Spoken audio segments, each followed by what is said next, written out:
all I charged to get to kiss the bride, But the legislature to rob us of our sales tax. We're sales tax rich in this county. Last August, there's $1,953,000 collected in sales tax here for 1 month. And Pigeon Forge in December had $500 and some thousand, and Gatlinburg $200 and some thousand, and Sevierville $200 and some thousand. We're sales tax rich, and half of that goes to schools, and half of it to the municipalities. But they've got a bill, I think, in the legislature now to take from Sevier County and Knox County and Davison and Shelby County, 4 counties, robust to help the poorer counties in Middle Tennessee. What will you do as a politician to stop that, to fight it? Well, my son over there in the legislature is going to fight it, but I don't know where he can do anything about it or not. It's predominantly Democrats, and my son, like me, is a Republican. Like your father? Like my father. Let's go back. What was a fence, what'd you call that? Is small offense law, that's what you're talking about? Well, no, just where they settled the fence court. Oh,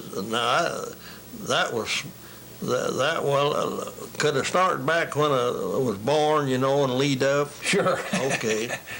I was born in April the 10th, 1907, and on Soakash Creek in the Smoky Park. Soakash Creek, which is commonly mispronounced and misspelled.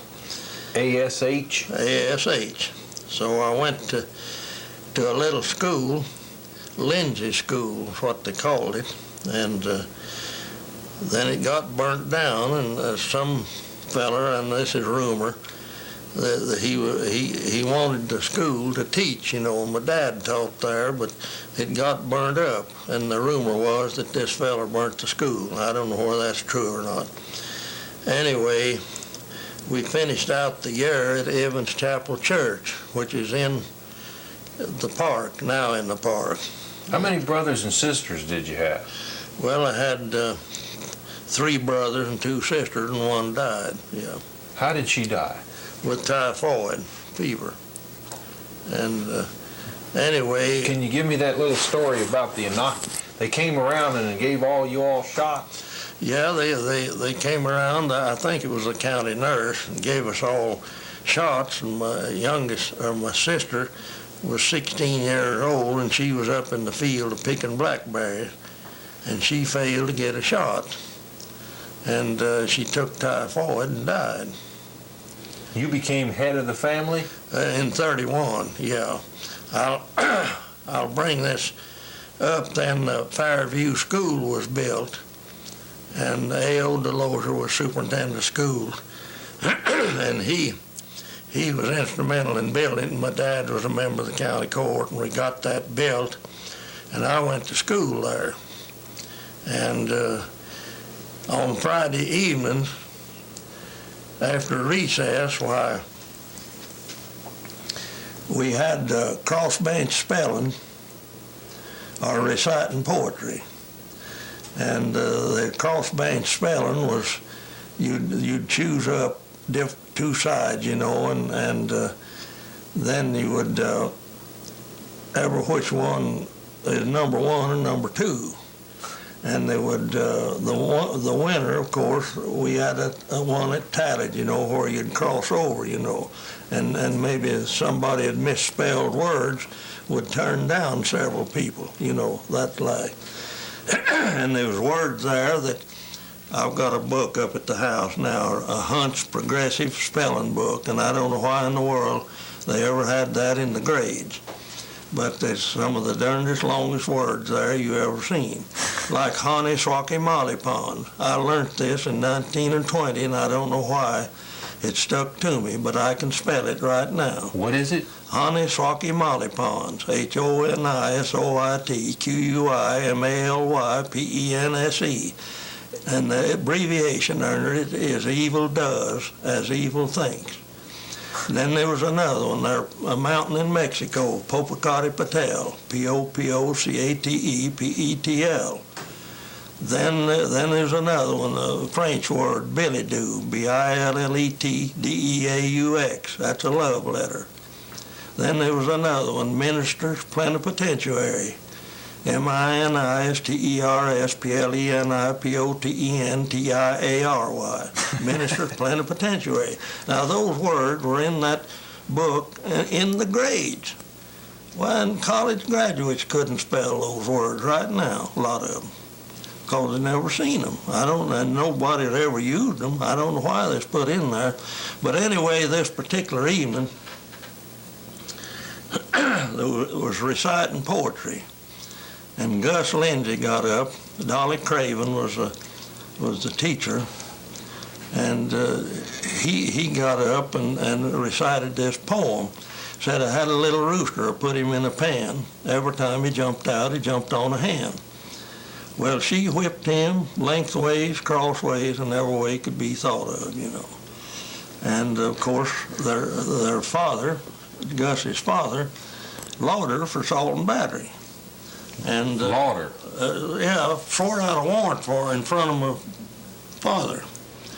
So everybody gathered in. Nobody had anywhere to go yet, and they walked in to hear this trial, you know.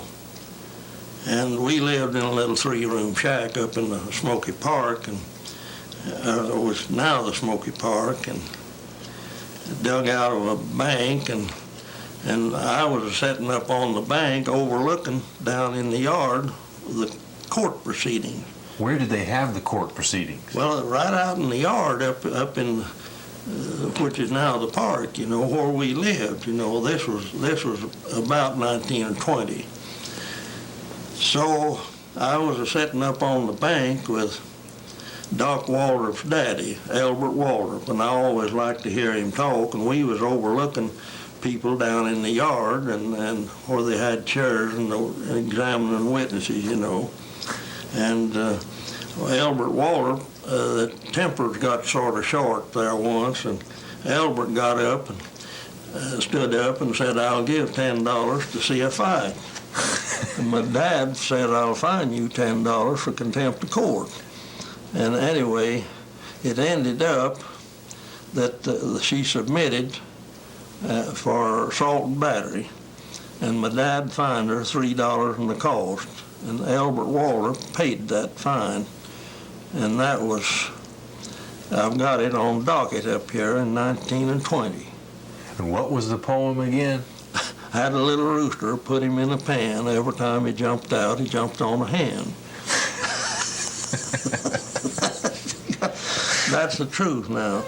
They were real conservative in those days. That's right. Anyway, that's now of course, like I said. Was that the way sometimes discussions and arguments were settled? Well, yeah, my father used to, people would get drunk around here, and they was afraid they'd summon some people in to go before the grand jury in Seville, you know. Well, that'd cost a lot of money. Well, they'd come around and submit for public drunkenness and get a fine of $2 in the cost, you know. I've got this docket up here, got numbers of them in it right now that was fined like that to keep people from going before the grand jury.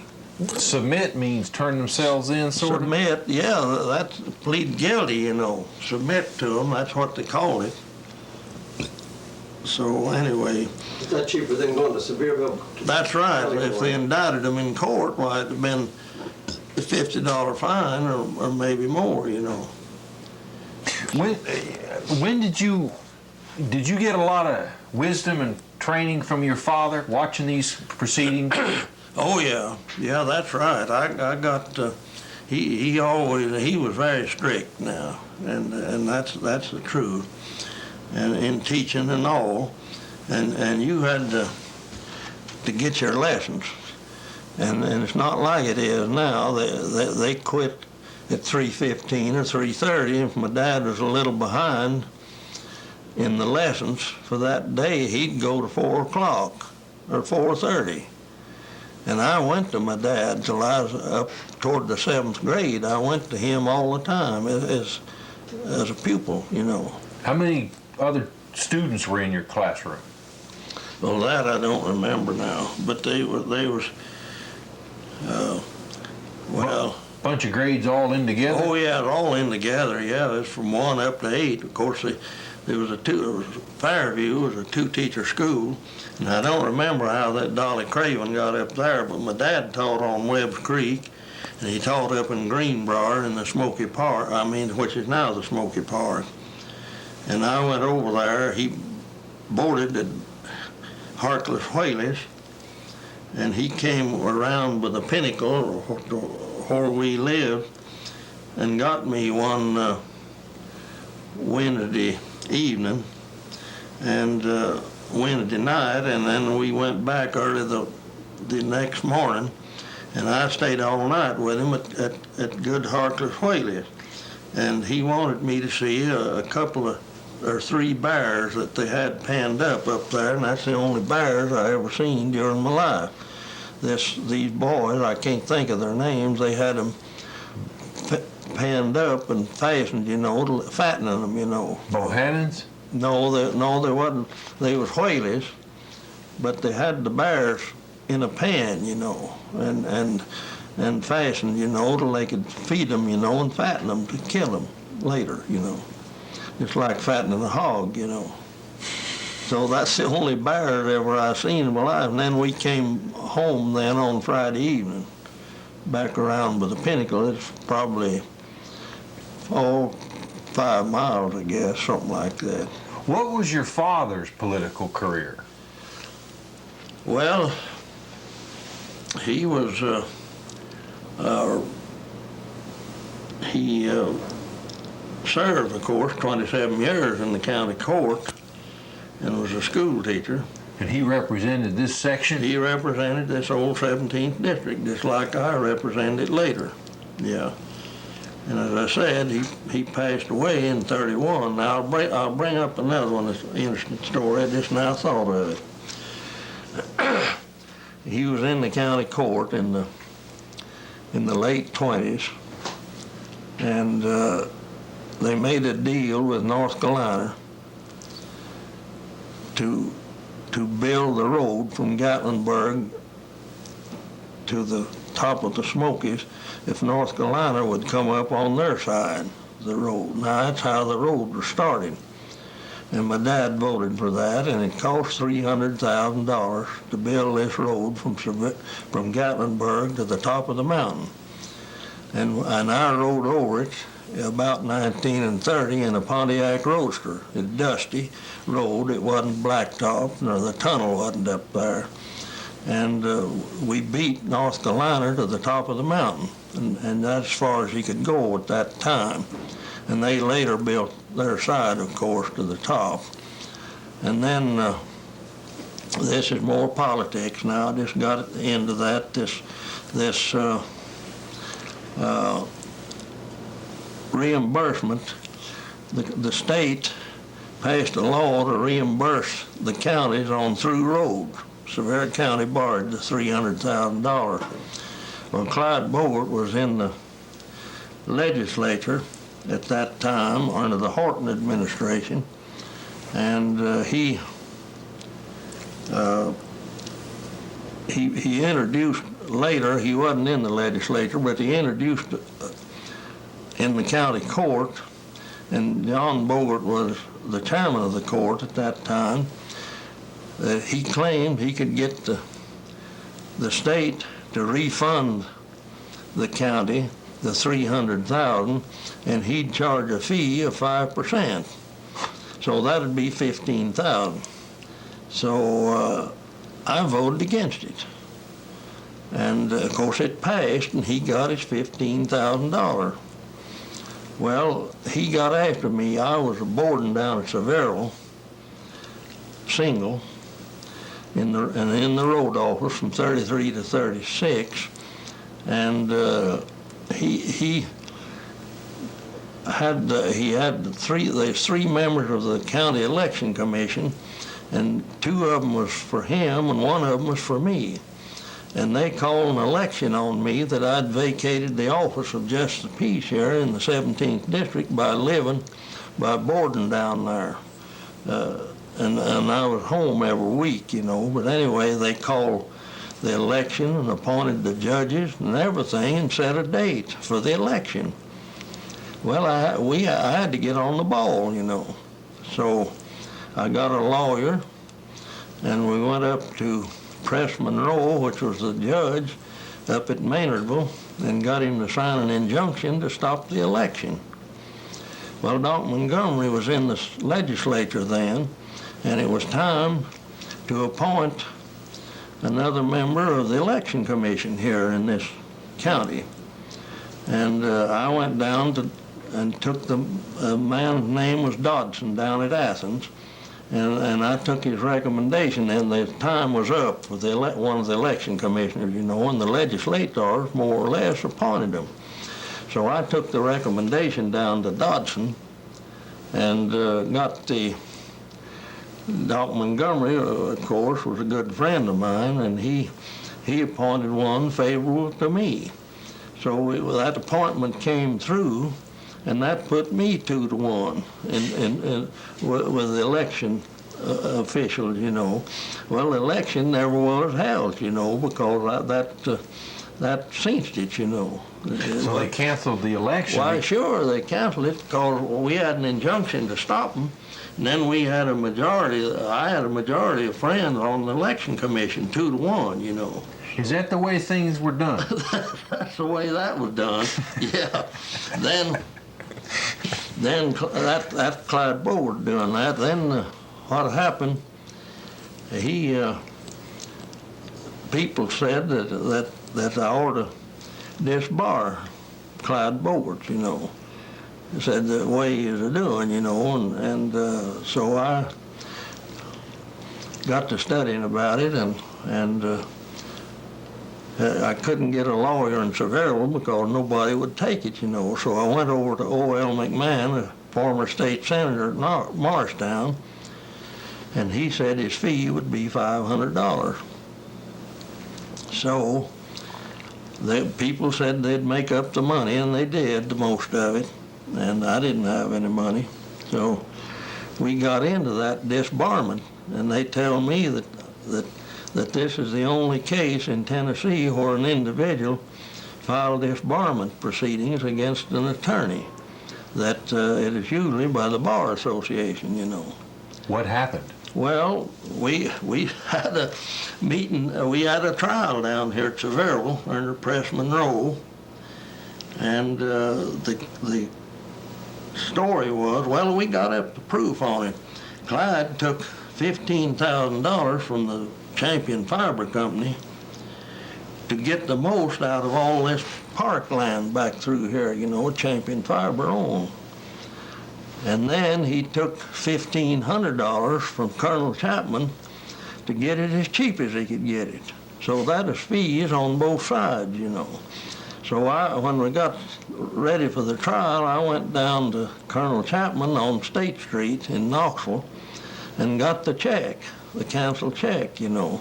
And our attorney went to Cincinnati, which was Champion's headquarters, and got the information on where they'd paid him $15,000. And then there's a lot of other stuff, but anyway, that was the crust of the thing, you know. And Press Monroe disbarred him for 5 years. And he appealed, of course, and it went to the state Supreme Court. Well, I didn't appeal because I didn't have any money, you know. But the state Supreme Court said if the plaintiff had an appeal, that they'd have made it permanent. Now that's the story, and they say it's written up in the Tennessee reports about 1939. I don't know where it is or not. Never did check on it, but anyway, that's the story of this. If the plaintiff now, if the plaintiff had appealed, that the Supreme Court would have made it permanent. See, it was 5 years, you know, and it stood at 5 years. Ah, So that's the story on that one now. that's another one you won. Yeah, I won out on it. And of course, the Bogarts have been. Who beat you? Huh? Who beat you? Well, they didn't beat me on that. I don't know. I can't remember who beat me. I don't know where. But that is the biggest case I was in, you know. By 1931, when your father died then, you were about 14, 16, and you became head of the family? Well, no, let's see. I'd have been 7 from 31. It'd be 24. I was 23 or 4 years old. And then in 1933, I went down to the road office for a big sum, $50 a month.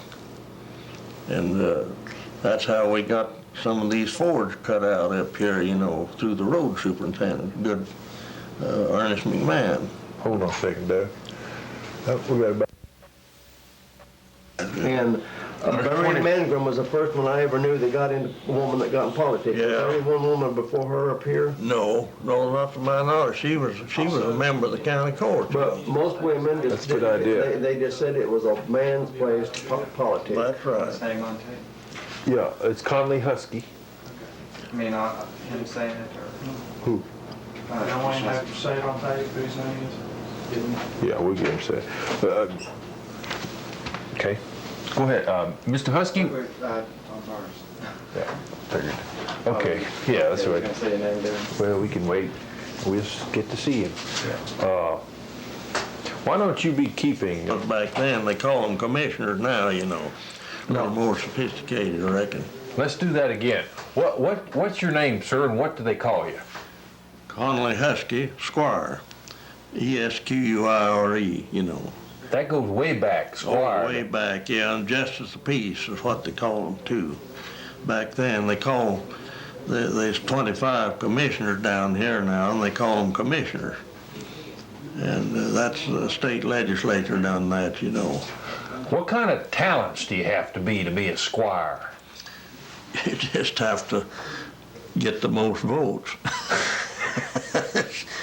I've led the ticket here every time that I've ever run, and the people of the old 17th district, and that's stuck to me since 1931. What area does the 17th district? Well, it'd go to the top of Webb Mountain out to the Rocky Flats out here and back around, and then the second district was right up here across the river. The Emerald's Cove was mostly in the second district. So it was mostly back up in here in Soap Creek and in the park area, you know, where people used to vote a lot.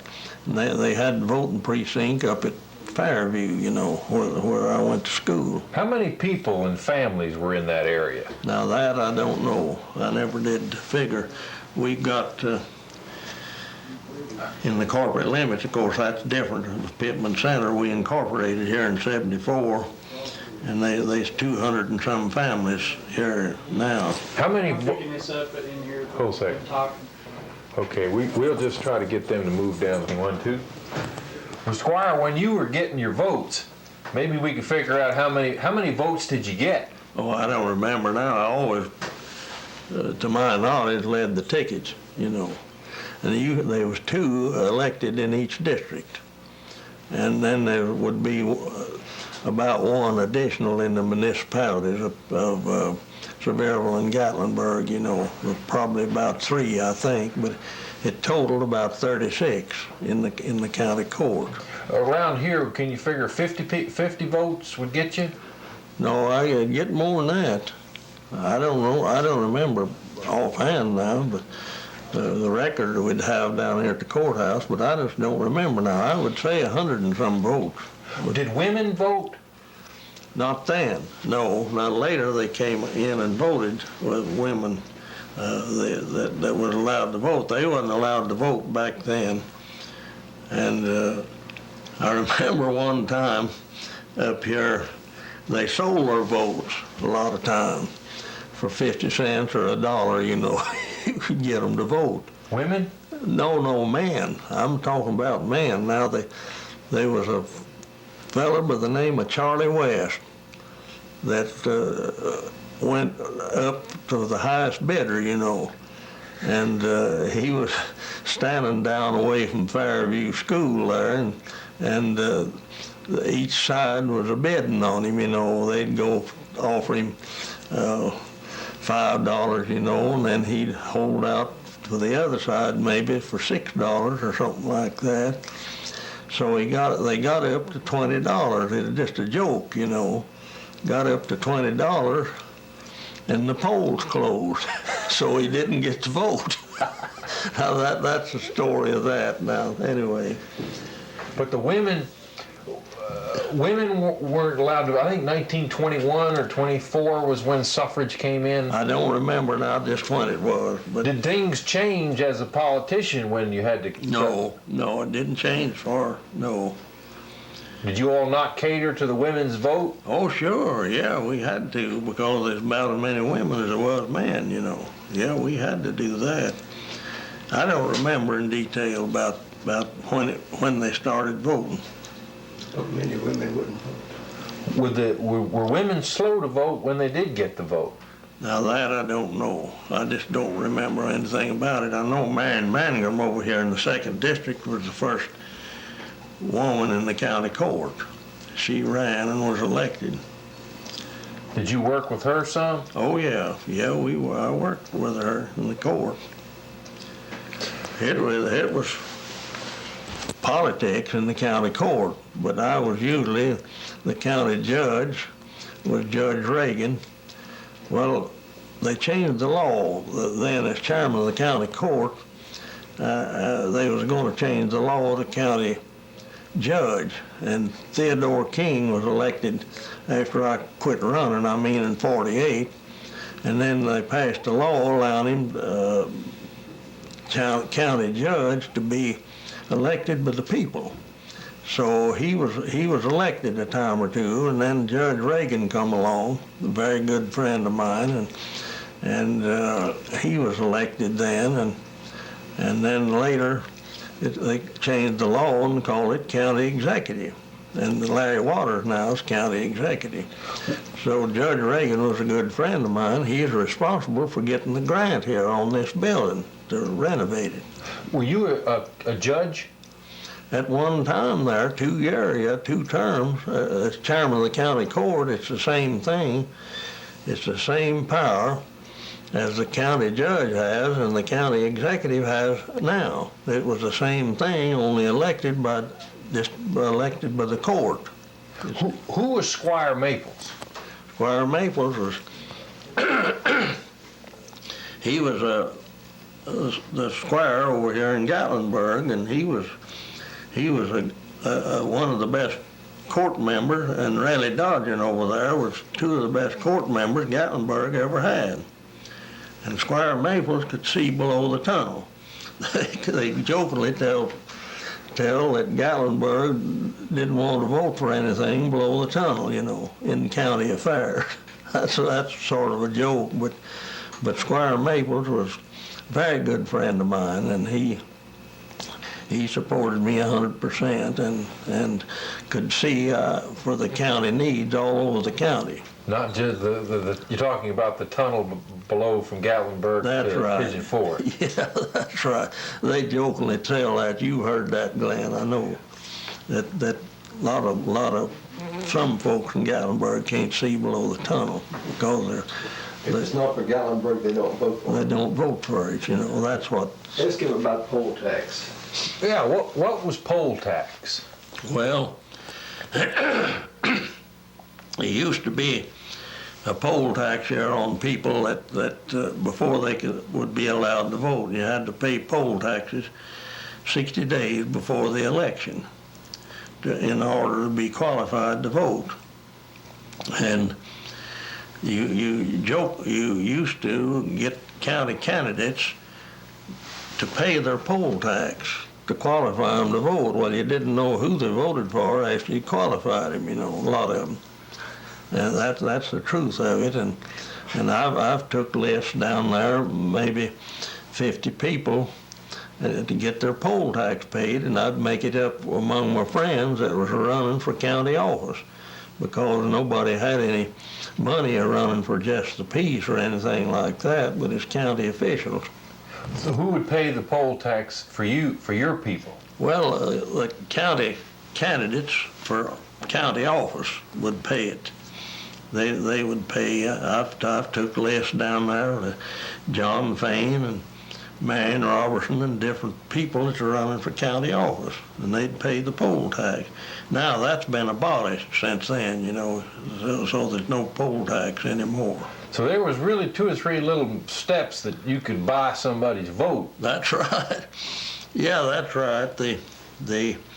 Oh, I remember now one thing, that we had a election here. I've just forgot who was running, but we was buying votes for 50 cents apiece, and we went down and got at Sevier County Bank. Tom Payne was the fellow that gave us the money. He was a clerk in there, and we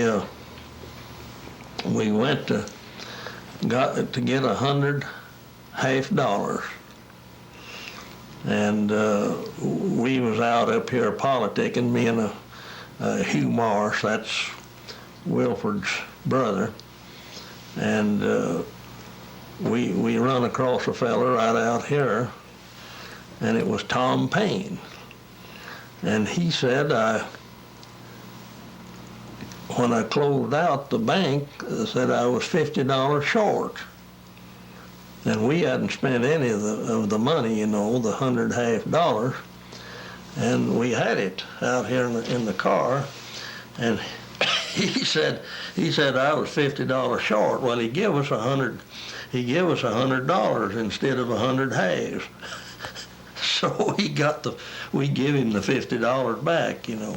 So he got out of really hunting, you know, and they figured that's where it was, and that's what it was. He just made a mistake, you know. How did it work? What did you do with those 50 half-dollars? They just offer them for their candidates, you know, and give them $50. Would you knock on a door? No, it would be election day. What would happen? What did it look like? Well, when they'd bring them in, you know, these people, they'd take them off and tell them they'd give them $50, you know, to vote their way, you know. Like underneath a maple tree? I guess, something like that. I don't remember. That's been years ago, you know, a long time ago. So they may get 2 half-dollars then? Yeah, well, they don't get anything now. That's out of the question now. May I ask a question? Go ahead.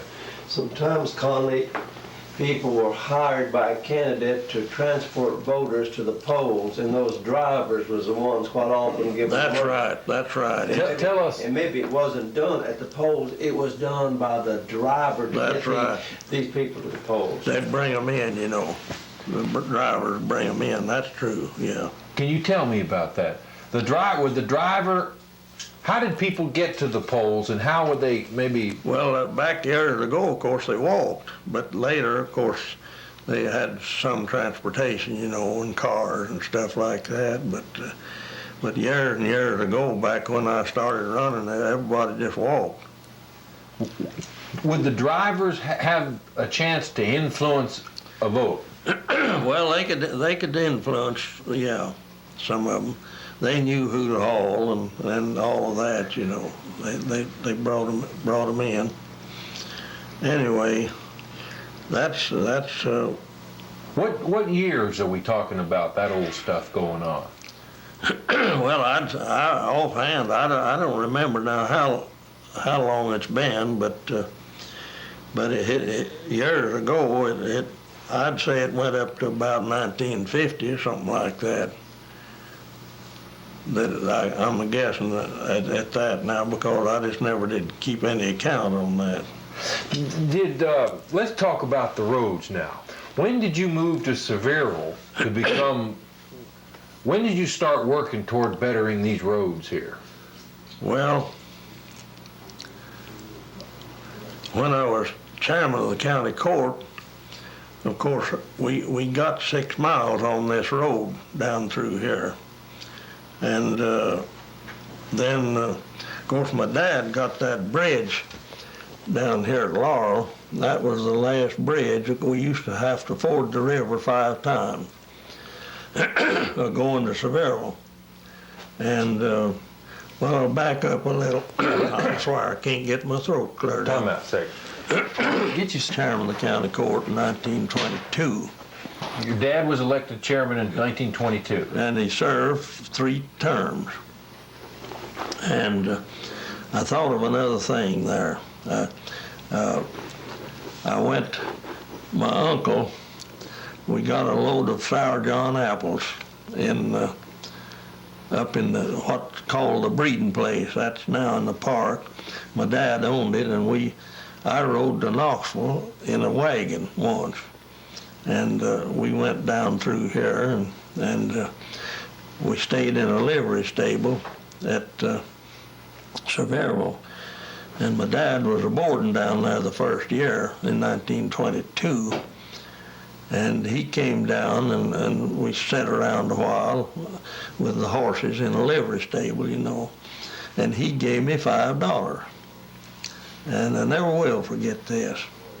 We went on to Knoxville. The next day, it took a full day to go on to Knoxville. And the horses was put up on Market Square to sell these apples, you know. Well, I had an uncle that lived down 1007 Fort Sanders, and he was in the junk business.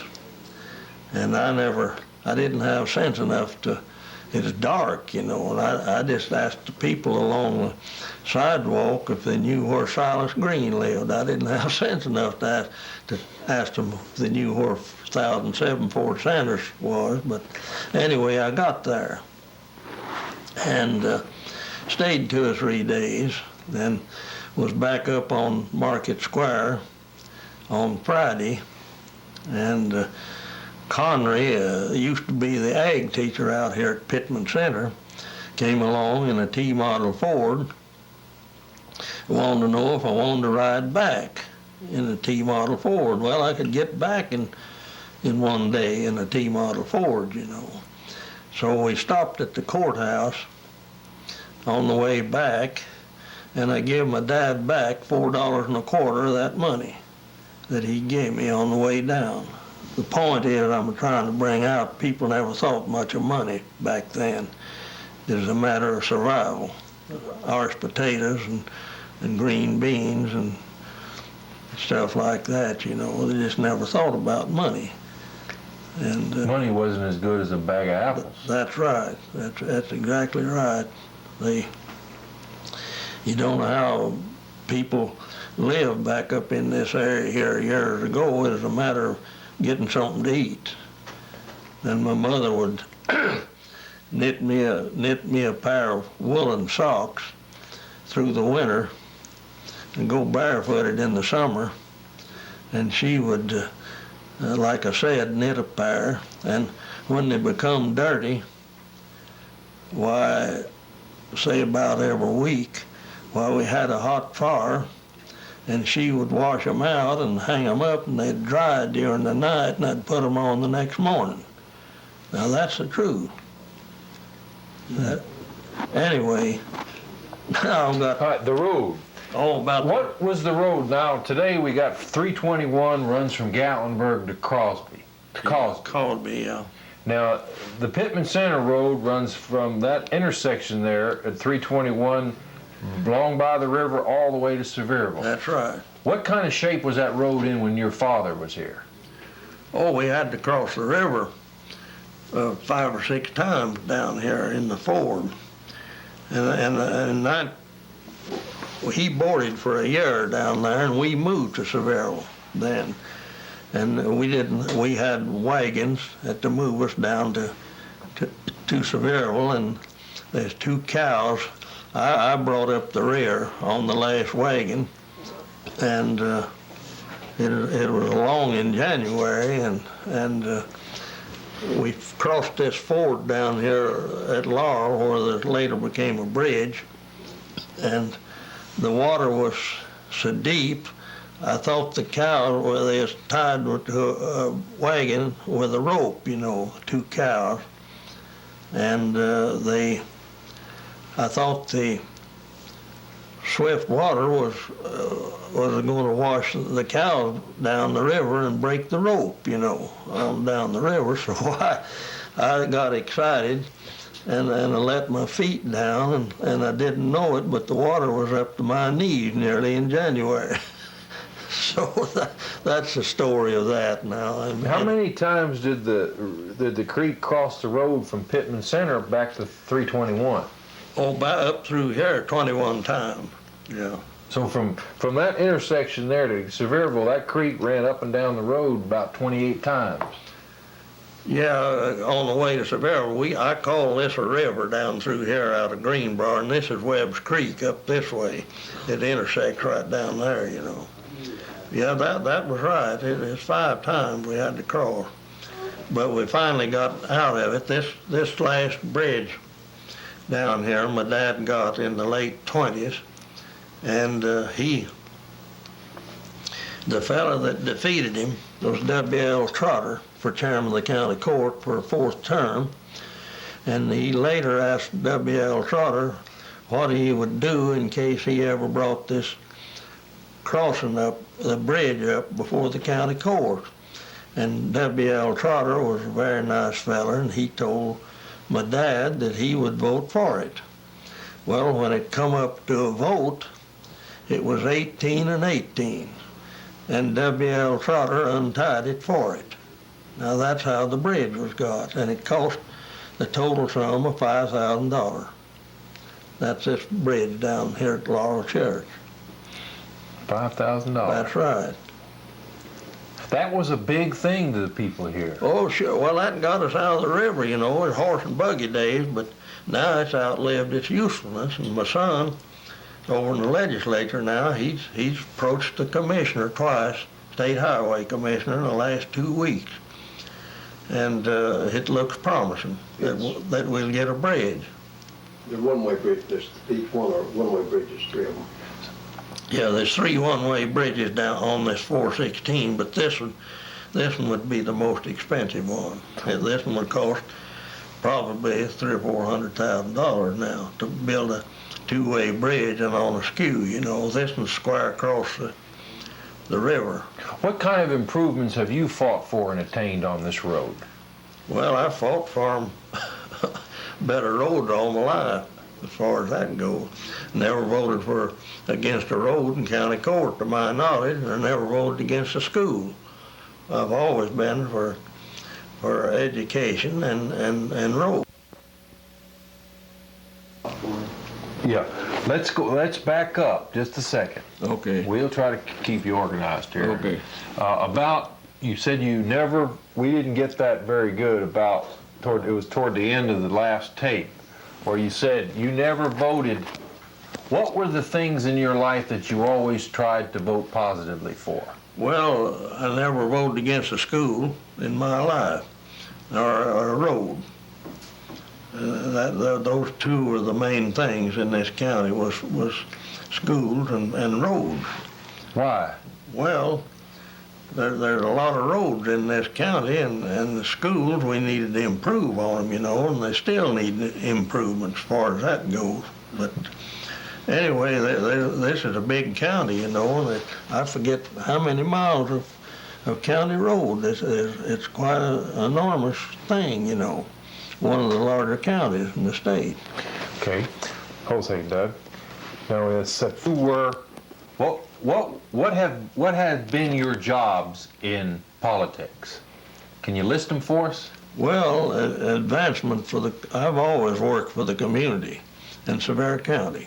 I've always done that.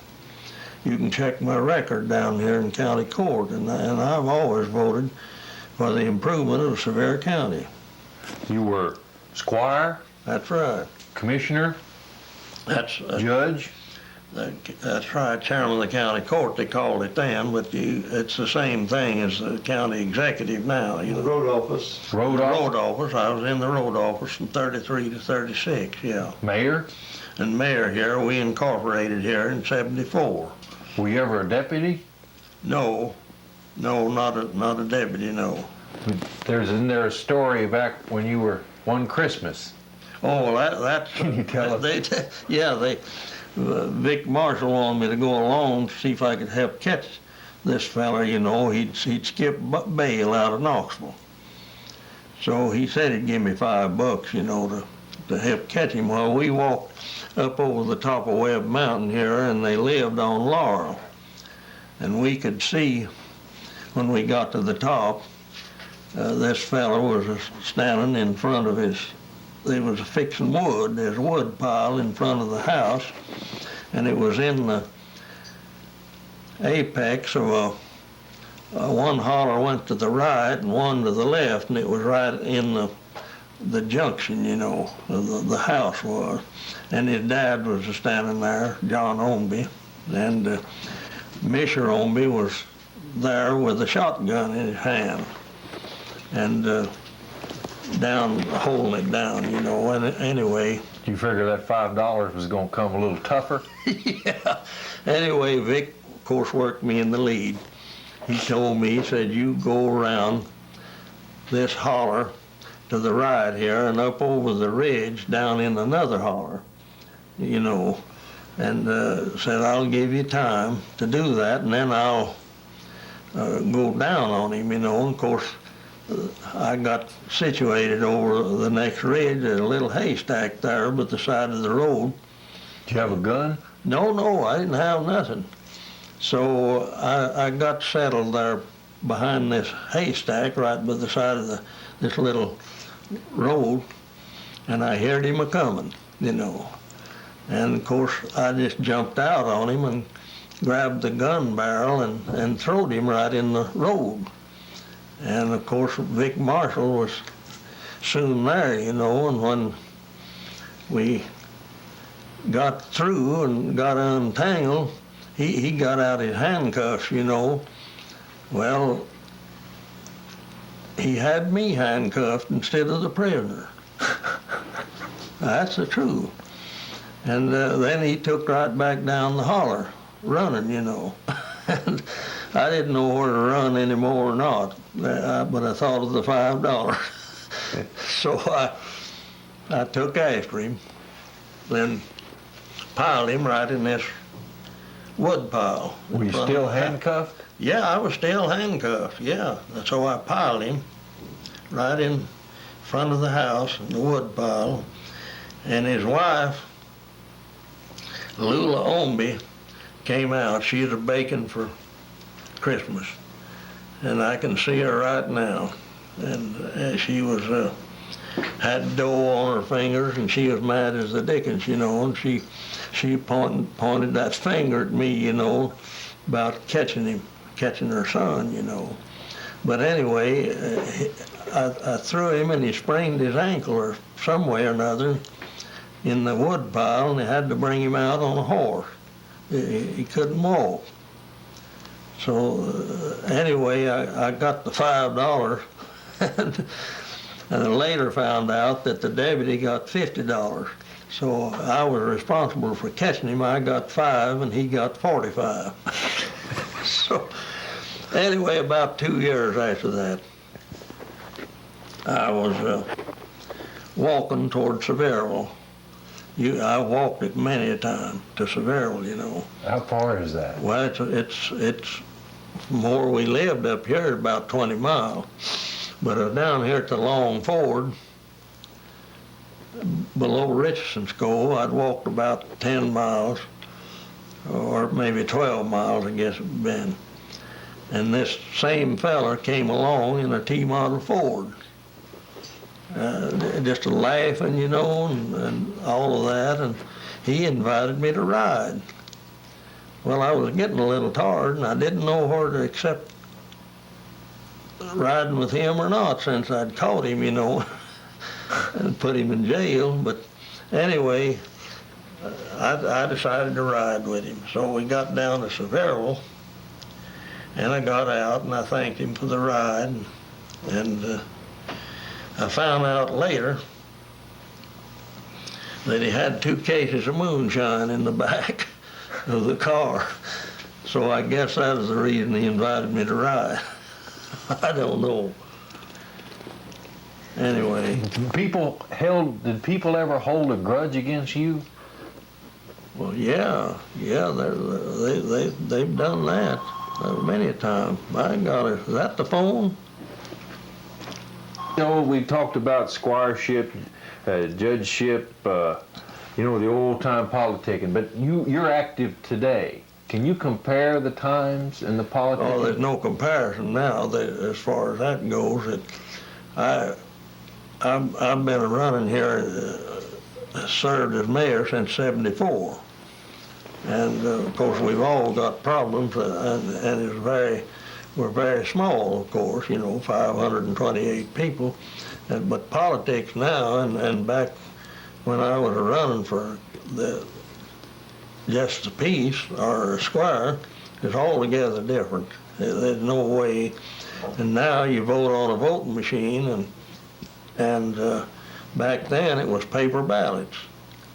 In a box? Yeah, in a box, you know, and you could steal an election if you had the judges and the officer and the whole bunch together. Why, you could steal an election. How? Well, they could just they called them off. The officer would, and he could call off the wrong name if he wanted to, you know. You mean it was they'd open the box? Tell me the story of how you would steal an election. Well, the paper ballot, it's impossible now, of course, with this voting machine, but you could, the judge would hand the officer a ballot, and he could call them off different from what the ballot said, you know. He could call them off for a different candidate. You could steal it that way. Oh, that's the way it was done. Yeah, that's what well, I'm not going to bring this up, but I ran for the legislature once, and well, I'm not going to bring that up. I can't. Go ahead. We're not looking. No, the fella's still living, and he's a good friend of mine, a good friend of my son's, and he rides to Nashville with him every Monday. So I better not. I'm asking, was it more aggravation today? It's more mechanical and more harsh. There was more social life in yesterday's election, what they call it. Oh yeah, that's right. Yeah. You came out and stayed all day, and now it's mechanical, and they vote and run home. That's right. Yeah, they vote and go home. They'd lay around all day to get the returns, you know, people would. That's the truth. I mean, to sit around on the table. That's right, yeah. Or in the school up at Fairview, that's where most of it was held, while there's desks in there, you know, and people could sit in there at the schoolhouse, you know. Would they have music? No, not to my knowledge. Punch and stuff? No, there wasn't nothing to eat to my knowledge. Did in a position of politics, did many of these mountain folks who you probably had to law, did they ever hold a grudge against you? Well, some of them would, yeah. Yeah, that's right. You always had opposition, you know. I've got opposition here in Pittman Center right now. How does an opposition eat at you?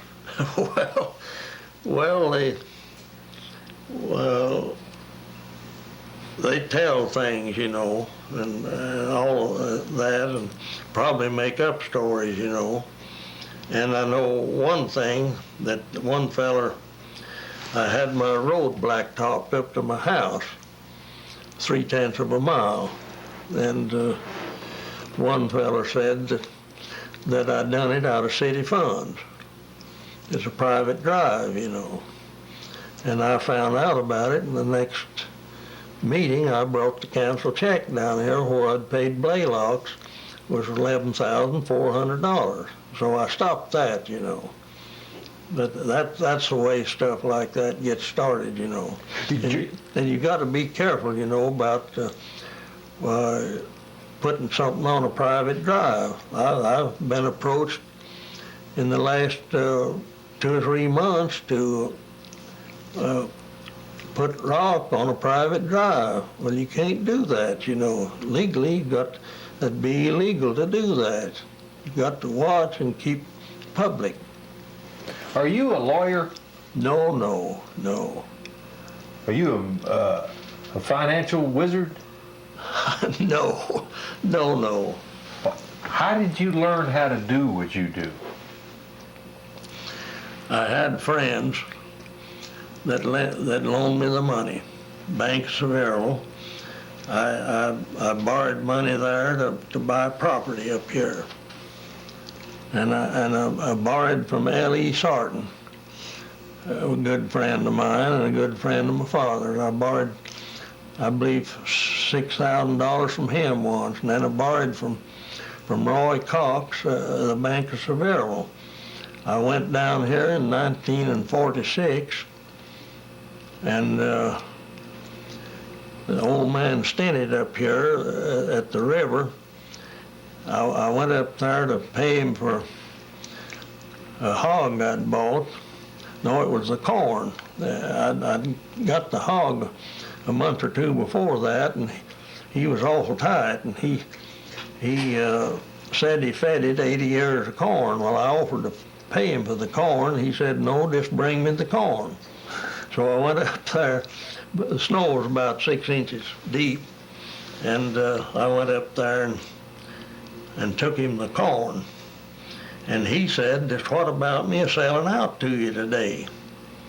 Well, I said, I don't have any money to buy. So the park had condemned the Price place, just joined him up there, and they'd paid him $12,000. The Smoky Park had condemned that. And he said, I think mine's worth $15,000. That is 1946. Well, I usually kept a little option in my pocket, and I said, well, if you'll sign this option here for 10 days, I'll see if I can come up with the money. Well, of course, he wouldn't sign it. He wouldn't? No, he wouldn't sign it. And so I came back down. We lived up here in these log houses, this large log house around the curve up about a mile from here. And I told my wife, when I come back down, I said, let's go to Seville. She said, what on earth are you wanting to go to Seville for on a day like this? The snow was about 6 inches deep. And I said, I'm wanting to try to borrow $15,000. Well, of course, she agreed to go. And I went down there. I hit up Roy Cox, the cashier of the Bank of Seville.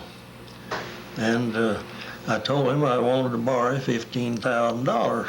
And he said, you'll never get that place. He said, I've been trying to buy a lot along the river up there for years, and when I get up there, he's backed out. Wouldn't trade with me. So, but he said, I'll let you have it. So I went up to Otkanatcher. Oh, we got to stop right now.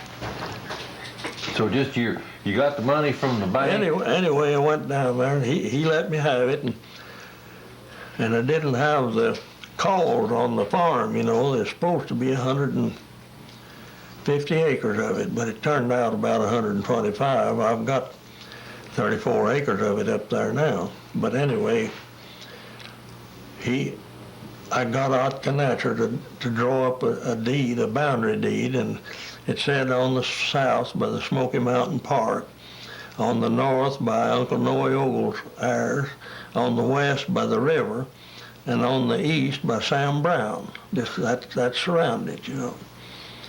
So I came back up here, and it was dark, no electricity in the country. Had 2 cows to milk, and I told my wife, I said, it won't get any darker. I can milk them after I'm going to see where this deal goes through tonight. So I had to get a notary. And I went up here to Preacher Sanders Williams, was a notary up the creek here, 2 or 3 miles. And he said he had a bad cold and couldn't get out. Well, I said, I've got a warm car, and I'll have you back here in 30 minutes. He just said, I just can't make it. Well, I had a $5 bill in my pocket. I said, I'll give you a $5 bill to go around here with me and I'll have you back here in 30 minutes. Well, he got in the notion. So I went around there and I brought the cash, $15,000 cash, because I'd told him that morning I didn't have any money, and he wouldn't have dared took a check, you know. So I brought the cash, $15,000. So I went in, they was getting ready to go to bed, and I said, I've got the notary here and the deed and the $15,000. So it was jointly with him and his wife. So they signed the deed. I never was so surprised as I'm signing it, you know. And then they had me to count out $7,500 to each one of them, you know, which I done that. Then they got scared about people knowing that they had $15,000 there, and I said, there's not a soul in the country knows this but me and my wife and the notary and the banker. And I said, you just sleep easy on the thing and I'll come up and take you to town and let you deposit the money, which I did the next morning. Now then I later found out that the park superintendent, the old man Stinnett, had said that he thought the park was wanting it, and he said there's an airplane went up that holler and said that they may be a surveying for a road, and said I'm against the road. But Al Ogle, he used to be working for the park, and he was a ranger, and he'd been over there trying to buy it for the park superintendent privately, not for the government. And that was the story, and he thought the government was going to try to get it. And then I forget the park superintendent's name. That's probably good anyway. But anyway, Al Ogle was getting, if he bought it for $15,000, he was going to get 3%. If he bought it for 16 or 17, why, he's going to get 2% of it. There's a variation, you know, of the percentage. It depended on what he got it for, you know. But old man Stinnett thought it was the government, but it wasn't. It was the park superintendent for his own use and not the government. Which piece of land was this? That's right up here where my brother's store is there on 321, right up from the river there, up here toward about a mile, you know. Ooh.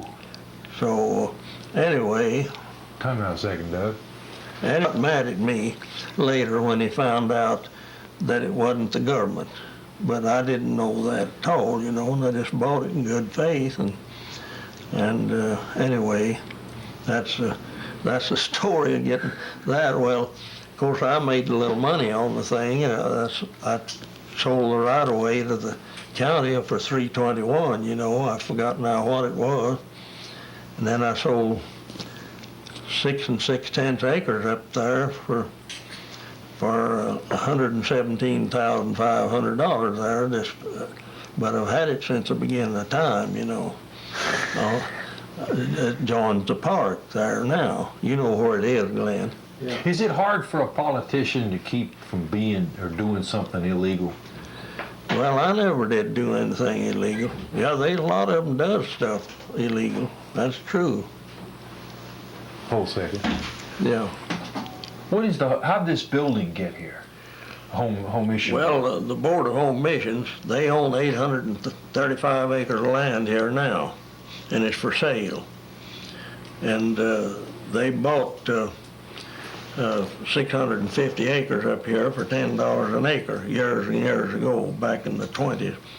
But they're wanting $1 million for it, and I'd say they'll get that. But anyway, this land and this up through here belongs to the Board of Home Missions, and we got this building here and an acre of land out through here from the Board of Home Missions. They give it to us. But if there's a provision in it that if it ceases to be used as city property, it reverts back to the Board of Home Missions. If in any way, if the municipality was to be done away with at some future date, they'd get it back. So there's always been the city hall there. Oh, yeah, that's right. Conley was instrumental in getting it. How Yeah. did you swing that deal? Well, I got the Eldridge was a district superintendent here and a good friend of mine, and he